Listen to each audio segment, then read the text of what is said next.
what Ben Gvir said just a short time ago, saying today that Bennett and Smotrich, they are crashing the religious Zionist movement. What's your reaction to Ben Gvir saying that and the impact this has on the religious Zionists, the right-wing bloc here?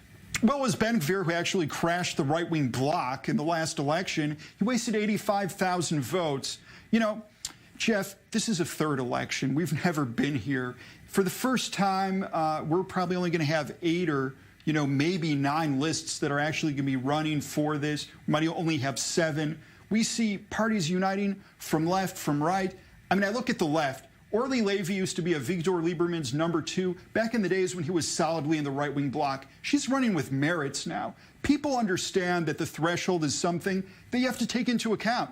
So I suggest Ben Gvir goes ahead and looks at himself in the mirror before he goes ahead and throws those accusations out. All right, so the deadline is tomorrow, Jeremy, but we have, as you mentioned, the threshold is a very serious thing, and as we approach this deadline, we have what could be tens of thousands, likely, maybe even 100,000 or more right-wing votes that could go in the trash bin unless there's some kind of deal worked out between, let's say, the Jewish Home, the National Union, even Otzma.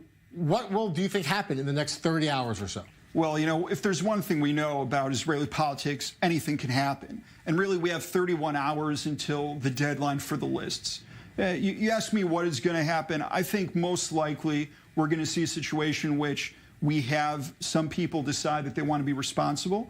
And it is possible that we still will have certain people who decide they want to be irresponsible. But you mentioned irresponsible, doesn't that? I hope that's tens of thousands of votes that could ultimately end up being, 4 Knesset seats in the bin here. I'll tell you, Moshe Kachlon decided to leave politics. Gal Hirsch decided to close his party. Moshe Feiglin is also not running in this election. It wouldn't be the worst thing for Ben Gvir, again, to go ahead and look and say, look, I'm not in the Knesset. I'm wasting votes. I don't make sense in the current right list that is getting together. Perhaps I need to sit this one out.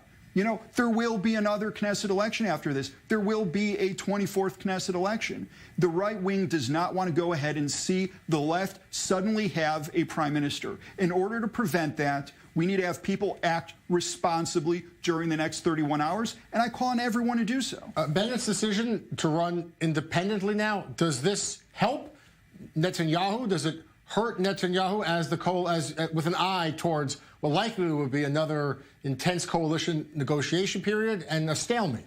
So, again, what we need to do here is do what's responsible, and it's for the right-wing bloc. Of course, Netanyahu is, at the moment, the head of the right-wing bloc. But really, the voters, whether they're from the Likud, our party, or any of the other parties that are part of the bloc, what they want to make sure is that we prevent a candidacy of Gantz being successful and seeing a left-wing government. Again, this is a remarkable thing to see on the left, where labor and Meretz, 2 sworn enemies, are joining together in order to escape the threshold and go ahead and help Gantz in his task to be prime minister. So that's a similar calculation. So again, we do have people also on the left. Stav Shapir looks like she's not running. Again, this is a time where the Israeli people are expecting their leaders to act responsibly. There are people who are acting responsibly, and there are people who are choosing not to and are throwing around accusations. So again, I suggest people decide to be adults and decide to go ahead and do the responsible thing. If they choose not to do it, the public will know what to do when it comes to Election Day. That being said, we are facing a third election. A lot of, some would say, irresponsible or inflexible positions led us here. We see several polls that are clearly showing yet another intractable deadlock here. Realistically now, we have the Prime Minister Netanyahu, still the Prime Minister, Naftali Bennett, and he's now the Defense Minister. Yeah. Could we be looking at a 4th election? And for the right wing, it may not be so bad. I really hope we don't get there. But we have to be honest. There is a possibility that we will have a 4th election.